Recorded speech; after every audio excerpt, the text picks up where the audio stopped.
بسم اللہ الرحمن الرحیم، السلام علیکم۔ کیپٹل ٹاک میں خوش آمدید۔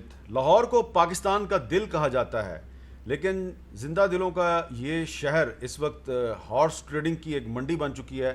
منتخب عوامی نمائندوں کے ضمیر کا سودا ہو رہا ہے۔ تحریک انصاف الزام لگا رہی ہے کہ مسلم لیگ نون ہارس ٹریڈنگ کر رہی ہے، اور مسلم لیگ نون الزام لگا رہی ہے کہ تحریک انصاف کی طرف سے ہارس ٹریڈنگ کی جا رہی ہے۔ دونوں پارٹیوں کی طرف سے ثبوت بھی سامنے لائے جا رہے ہیں، لیکن ایک بڑا اہم سوال ہے کہ الیکشن کمیشن آف پاکستان اس صورتحال میں کیا کرے گا، اور جو چیف منسٹر پنجاب کا الیکشن ہونے والا ہے، فرض کریں کہ اس الیکشن میں پرویز لائی صاحب اگر چیف منسٹر نہیں بنتے اور حمزہ شہباز ہی چیف منسٹر رہتے ہیں، کیا اس سے پاکستان کی اکانومی میں کوئی بہتری آئے گی یا روپیہ مزید گر جائے گا؟ کیونکہ آج پاکستان کی سیاست کا اور پاکستان کی معیشت کا آپس میں بہت گہرا تعلق ہے، اور اس پر ہم کئی مہینوں سے پروگرام بھی کر رہے ہیں۔ تو ہمارے ساتھ گفتگو کے لیے آج موجود ہیں جناب خرم دستگیر خان صاحب، وفاقی وزیر برائے توانائی، جناب ڈاکٹر محمد زبیر صاحب، معروف ماہر معاشیات ہیں، IMF میں کئی سال تک کام کر چکے ہیں، اور جناب احمد اویس صاحب سابق ایڈوکیٹ جنرل پنجاب ہیں اور عمران خان صاحب کے وکیل بھی رہ چکے ہیں۔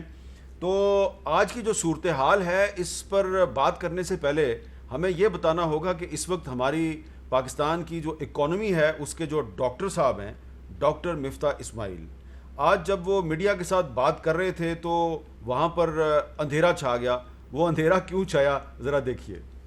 جب تک شوگر ایڈوائزری بورڈ جو ہے، شوگر ایڈوائزری بورڈ مجھے یہ آ کے نہیں بتائے گا کہ شوگر ایڈوائزری بورڈ یہ آ کے نہیں بتائے گا کہ پاکستان کے اندر تو اصل میں بجلی چلی گئی تھی، تو خرم دستگیر خان وزیر توانائی تو اس لیے میں نے تو میں نے کہا ذرا میں آپ کو ذرا یہ بھی بتا دوں کہ جو پاکستان کی اس وقت اکنامک اور معاشی پالیسی کا جو فیس ہے مفتاح اسماعیل صاحب، ان کے ساتھ آج کیا ہوا، لیکن انہوں نے آج جو وجہ بیان کی کہ یہ پاکستان کے روپے کے ساتھ جو ہو رہا ہے یہ کیوں ہو رہا ہے، ذرا سنیں انہوں نے کیا کہا۔ پچھلے 2 دن میں جو روپیہ کم ہوا ہے اس کے اندر یہاں پہ کچھ سیاسی صورتحال کی بڑا ہاتھ تھا۔ معاشی ایسی کوئی صورتحال میرے اس میں نہیں نظر میں آتی کہ جس کی وجہ سے روپے کو اس طرح کی مار لگنی چاہیے تھی۔ میں یہ سمجھتا ہوں کہ اس سیاسی جو ہلچل ہے اس کی زیادہ وجہ ہے۔ تو مفتاح صاحب نے یہ سارا جو روپے کا نیچے گرنا ہے یہ ڈال دیا ہے سیاست پہ، لیکن شوکت ترین صاحب جو پچھلی حکومت کے وزیر خزانہ ہیں وہ کچھ اور کہہ رہے ہیں۔ مارکیٹ جو ہے وہ 222 جو کل تھا آج وہ 225 پہ بند ہوئی ہے انٹر بینک، تو کوئی آپ اعتبار نہیں کر رہا۔ یہ کیا وجہ ہے؟ وجہ یہ ہے کہ آپ کی کریڈیبلٹی ختم ہو گئی، اور میں سب کو کہتا ہوں، میں جو حکومت میں ہیں اور جو باقی جو ادارے ہیں ان کو کہتا ہوں، ایک ہی اس کا حل ہے، اور اس کا حل یہ ہے آپ جنرل الیکشنز اناؤنس کریں، ایک کریڈیبل انٹرم گورنمنٹ لے کے آئیں، اور انٹرم گورنمنٹ کے ساتھ تو ہم بھی ان کے ساتھ ایک قسم کے تعاون کریں گے۔ تو خرم دستگیر صاحب، مفتاح اسماعیل صاحب پریس کانفرنس کر رہے ہوتے ہیں، وہاں پہ بجلی چلی جاتی ہے، اور پھر وہ کہتے ہیں یہ جو کچھ بھی ہو رہا ہے یہ سیاست کی وجہ سے ہو رہا ہے۔ تو میرا خیال ہے بجلی تو سیاست کی وجہ سے نہیں جاتی۔ نہیں، لیکن جو بات شوکت ترین صاحب کہہ رہے ہیں نا کریڈیبلٹی کے حوالے سے، کریڈیبلٹی کے چیچڑے تو عمران خان نکال کر گئے ہیں جب انہوں نے IMF کے ساتھ جو ایک بہت ہی بھیانک ایگریمنٹ کیا تھا 2019 میں، جس میں یہ شک بھی شامل تھی کہ وہ اسٹیٹ بینک کی آزادی کا بل پاس کروائیں گے، جس میں یہ لکھا ہوگا کہ اسٹیٹ بینک جو ہے روپے کی قیمت کو مستحکم رکھنے کے لیے انٹروین نہیں کرے گا، اور روپے کو جو ہے وہ اس کے رحم و کرم پر چھوڑ دیا جائے گا، مارکیٹ کے رحم و کرم پہ۔ تو یہ چیچڑے جو کریڈیبلٹی کے ہیں وہ عمران خان کے چیچڑے ہیں، جو ہم اب بیٹھ کر سی رہے ہیں، اور ہمیں زخم بھی لگ رہے ہیں، اور ہمارے جو عوام ہیں وہ پریشان بھی ہیں، لیکن ہمیں بہرحال اس کریڈیبلٹی کو ڈیولپ کرنا ہے۔ اسی لیے جو بات مفتاح صاحب نے کی میں دہرانا چاہتا ہوں بڑی کلیئرلی، اکنامک انڈیکیٹر یہ ہیں کہ اس وقت تک جولائی کے جو 19 دن گزرے ہیں، آج 20 دن، 19 دن میں تقریباً ہمارا ڈالر انفلو اور آؤٹ فلو بیلنس ہے، اور ہمیں یہ امید ہے کہ پچھلے مہینے جو تیل کی جو طلب ہے اس میں کمی ہوئی ہے، تو ہمارے اوپر وہ پریشر نہیں آئے گا اس مہینے بھی اور اگلے مہینے بھی، جو کہ ابھی پریشر نہیں آیا، ڈالر اوپر جا رہا ہے اتنا۔ جی ڈالر جو اوپر جا رہا ہے وہ اسپیکولیٹو ریزنس کی وجہ سے, وہ اکنامک ریزنس کی وجہ سے نہیں جا رہا کہ آپ کے پاس ڈالر نہیں ہے یا لوگ یہاں تو ایک اسپیکولیشن ہو رہی ہے مارکیٹ میں, اور اگر جو انشاءاللہ جو ابھی لیجسلیشن چینج ہوگی اس میں دوبارہ سے اسٹیٹ بینک کو امپاور کیا جائے گا کہ وہ پاک روپی کی اسٹیبلٹی کے بارے میں بھی ایکشن لے. اس وقت جو ہے وہ اسٹیٹ بینک کے قانون میں لکھا ہے کہ اسٹیٹ بینک صرف مہنگائی کا ذمہ دار ہے, اور وہ بھی نہیں کر رہا, سچی بات ہے. اور اس میں کچھ ہماری طرف سے بھی اسٹیٹ بینک کا گورنر کیوں نہیں آ رہا؟ وہی میں نے کہا جو گورنر ہے ہمیں اپوائنٹ کرنا ہے, وہ انشاءاللہ اگلے 1-2 دن میں اپوائنٹ ہو جائیں گے. تو ہم جو ہے اس کو لے کر چلیں گے. جو اصل ایشو ہے وہ یہی ہے کہ جو پاکستان کی انٹرنیشنل کریڈیبلٹی ہے, چاہے وہ سفارتی ہو یا معاشی, وہ جو چیچڑے عمران خان اس کے تو کر کے گئے ہیں, ان کو دوبارہ جوڑنا جو ہے, یہ دیکھیے آئی ایم ایف کے سارے ایشوز اور جو ہمارے دوست ممالک کی طرف سے ابھی تک ہمیں وہ انفلو نہیں آئے جو چاہیے تھے, یہ وہ کریڈیبلٹی گیپ ہے جو عمران خان چھوڑ کر گئے ہیں, جس کو ہم ریزالو کر رہے ہیں. اور اسی لیے ہمیں بہت امید ہے کہ اگلے 5-6 ہفتے میں وہ جو سارا انفلو ہے وہ آئے گا, اور پاکستان روپی جو ہے نہ صرف نیچے آئے گا بلکہ سٹیبل ہو جائے گا. اس کا مطلب ہے آپ کو یقین ہے کہ اگلے 5-6 ہفتے آپ ہی کی حکومت رہے گی؟ جی انشاءاللہ ہم جو ہے 13 اگست 2023 تک اپنی مدت مکمل کریں گے, پارلیمان کی جب تک مدت. اچھا, اب ڈاکٹر زبیر صاحب جو ہیں, یہ آج سے تقریباً 1.5 مہینہ پہلے ہمارے ایک پروگرام میں میں نے ان سے سوال کیا تھا, 1.5 مہینہ پہلے کوئی ڈالر تھوڑا سا نیچے گرا, تو میں نے ڈاکٹر زبیر صاحب کو کہا کہ ڈاکٹر صاحب ڈالر تو نیچے جا رہا ہے. تو ڈاکٹر صاحب نے مجھے کیا جواب دیا تھا, ذرا سنیں. یہ ڈالر تو کم ہوا نا, اور سٹاک یار یہ تو ایک دو دن کی بات ہے. ایک انگریزی کی مثال میں آپ کو بتا دوں, وہ کہتے ہیں کہ ایک ابابیل کے آنے سے بہار نہیں آ جاتی, ذرا انتظار کریں, آپ دیکھیں لیکن کہ کیا ہوتا ہے. آپ نے کہا تھا ذرا انتظار کریں اور پھر دیکھیں کیا ہوتا ہے. تو آپ آج تو ڈالر جو ہے وہ چلا گیا جی 224.92 یعنی 225 پہ چلا گیا ہے. تو ڈاکٹر صاحب مجھے یہ بتائیں کہ یہ کون صحیح کہہ رہا ہے؟ مفتاح اسماعیل کہہ رہا ہے کہ یہ سارا پولیٹیکل انسٹیبلٹی کی وجہ سے ہے, شوکت ترین صاحب کہہ رہے ہیں نہیں آپ کی کریڈیبلٹی نہیں ہے. دیکھیے یہاں پر کریڈیبلٹی اور پولیٹیکل انسٹیبلٹی کا مسئلہ جو ہے نا, وہ نہیں, بنیادی اکنامکس کا مسئلہ ہے.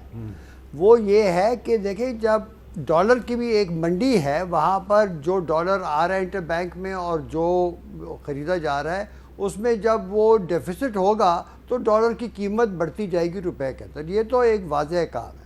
اسپیکولیٹرز دیکھیں وہ اس چیز کو دیکھ رہے ہیں کہ کیا وہ آج کی صرف حالات کو نہیں دیکھتے. ہر منڈی میں چاہے وہ گندم کی ہو یا کسی اور چیز کی ہو, لوہے کی ہو, لوگ آج کی منڈی میں آئندہ کے حالات کو مد نظر رکھ کر خرید و فروخت کرتے ہیں. اور جو یہ ابھی جو بھی ہو رہا ہے وہ اس بات کی عکاسی کرتا ہے کہ پاکستان کی معیشت کو اس وقت موجودہ پالیسیز کے اوپر اتنا اعتبار نہیں ہے کہ وہ ہماری بیرونی جو ہمارا یہ جو خسارہ ہے اس کو کنٹرول کر پائیں گے. اور یہ یاد رکھیے جب یہ خسارہ کنٹرول نہیں ہو سکتا تو اسٹیٹ بینک کے پاس چاہے اربوں ڈالر پڑے ہوں, وہ ڈالر کو مستحکم نہیں کر سکتا. ایک دور تھا جب پی ایم ایل این کی حکومت تھی اور اسحاق ڈار صاحب آپ کے فائنانس منسٹر تھے, لیکن اسٹیٹ بینک کو مکمل کنٹرول کرتے تھے. انہوں نے 105 پر ڈالر کو روکا ہوا تھا. وہ کس طریقے سے؟ اس دوران 16 ارب ڈالر اسٹیٹ بینک نے مارکیٹ میں ڈالے تاکہ اسے اس لیے کہ وہ ریٹ تھا نہیں, وہ مارکیٹ کہہ رہی تھی کہ 105 میں دو جی یہ تو بہت سستا ہے, خریدتے جا رہی تھی. اور یہ لوگ تو یہ جو ابھی بات کر رہے ہیں کہ اسٹیٹ بینک کی انٹرونشن سے ہم ڈالر کو مستحکم کریں گے, یہ کوئی دیر پا طریقہ نہیں ہے. 1 دن 2 دن ہو جائے گا. آپ کے پاس اس وقت اتنے ذخائر نہیں ہیں کہ اپنے واجبات پورے کریں. حامد, اس وقت یہی فلیکسیبل ایکسچینج ریٹ ہی آپ کو جسے کہتے ہیں ڈیفالٹ سے بچا رہا ہے. یہ فلیکسیبل ایکسچینج ریٹ جو ہے یہ قسم کا جس طرح پریشر کوکر کا ایک ویلو ہوتا ہے نا, یہ وہ ویلو ہے جس کے ذریعے یہ چیز نکل رہی ہے. فی الحال آپ نے بنیادی جو آپ کا مسئلہ ہے وہ بجٹ کا خسارہ کم کرنا ہے, اور وہ یہ نہیں کرنے کو تیار, اس لیے کہ الیکشن آ رہا ہے. انہوں نے الیکشن کے لیے دھڑا دھڑ پیسے خرچنے ہیں, اور جب اس لیے کہ اس کے ذریعے ان کا ارادہ ہے کہ وہ ووٹ جیتیں گے. وہ انہیں دیکھ لیا کہ وہ ہو نہیں رہا. اب پاکستان کی جو ہے نا قسمت وہ سیاسی معاملات میں پھنسا ہوئی. اچھا, اب احمد اویس صاحب آپ کے ساتھ بات یہ کرنی ہے کہ آپ لاہور میں بیٹھے ہوئے ہیں, اور لاہور شہر جو ہے اس کے بارے میں اس وقت تاثر یہ ہے کہ وہاں پہ جو منتخب عوامی نمائندے ہیں ان کی منڈی لگی ہوئی ہے. اور فواد چودھری صاحب نے بھی آج پریس کانفرنس کی ہے, اور مسلم لیگ نون کے کچھ رہنما ہیں وہ بھی پریس کانفرنس کر رہے ہیں. آج الیاس چنیوٹی صاحب جو ہے وہ حج کر کے واپس پہنچے ہیں, تو انہوں نے کیا کہا ذرا سنیں. میرے ساتھ رابطے کی کوشش کی گئی سعودی عرب میں بھی, اور ابھی بھی میں جب ایئرپورٹ پر اترا تو میرے کالیں آ رہی تھیں, اور اس سے پہلے جو ہمارا دوسرا ایک گزرا ہے مرحلہ, اس میں مجھے میرے جو تعلق والے تھے ان کو 10 کروڑ روپیہ کہا کہ یہ ایم پی اے صاحب کے لیے, 2 کروڑ روپیہ ان لوگوں کے لیے جو کہ ان کے ساتھ ہماری ڈیلنگ کرواتے ہیں. تو انشاءاللہ تعالی یہ 10 کروڑ نہیں 10 ارب بھی ہوں گے تو میں انشاءاللہ اپنی پارٹی کے ساتھ کھڑا ہوں. اور ان کی پارٹی مسلم لیگ نون ہے. لیکن فواد چودھری صاحب یہ بتا رہے ہیں کہ ان کے ارکان کو 40 کروڑ میں خریدا جا رہا ہے, اور ان کی پارٹی کے ایک جو ممبر ہے مسعود مجید صاحب, ان کو پیسے دیے گئے اور وہ ترکی چلے گئے. فواد چودھری صاحب نے کیا کہا سن لیں. ہمارے رحیم یار خان سے ایم پی اے مسعود مجید مبینہ طور کے اوپر 40 کروڑ روپیہ لے کے وہ ماشاءاللہ ترکی پہنچ گئے. آپ اندازہ لگائیں کہ ایم پی ایز کو 40 کروڑ روپے میں جو ہے وہ خریدا جا رہا ہے, اور یہ پیسے زرداری صاحب ماشاءاللہ دے رہے ہیں. 3 ایم پی ایز ہیں, غضنفر علی چینا, سردار شہاب الدین اور عامر بکر سے. ان 3 ایم پی ایز نے اپنے ایفیڈیوٹس سپریم کورٹ میں جمع کرائے ہیں, جن ایفیڈیوٹس جو ہیں ان میں یہ بتایا گیا ہے کہ کس طرح سے انہیں پیسوں کی آفر کی گئی. اچھا احمد اویس صاحب, میرے پاس یہ تینوں جو ایفیڈیوٹ ہیں, ان تینوں ایم پی ایز کے, وہ میرے پاس ان کے ایفیڈیوٹ بھی موجود ہیں. اب میرا سوال آپ سے یہ ہے کہ یہ ایک طرف مسلم لیگ نون ہارس ٹریڈنگ کا الزام لگا رہی ہے, دوسری طرف تحریک انصاف ہارس ٹریڈنگ کا الزام لگا رہی ہے. الیکشن کمیشن آف پاکستان اس ہارس ٹریڈنگ کو کیسے روک سکتا ہے؟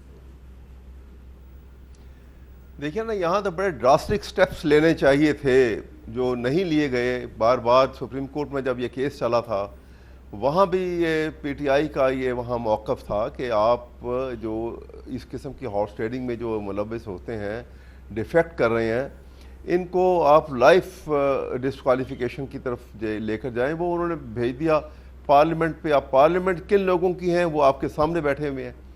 ان لوگوں کی پارلیمنٹ میں جو اس قسم کا یہ کھیل کھیل رہے ہیں, یہ بھلا کیوں ڈسکوالیفائی کریں گے؟ ان کے لیے تو ایسے لوگ ایسٹس ہیں.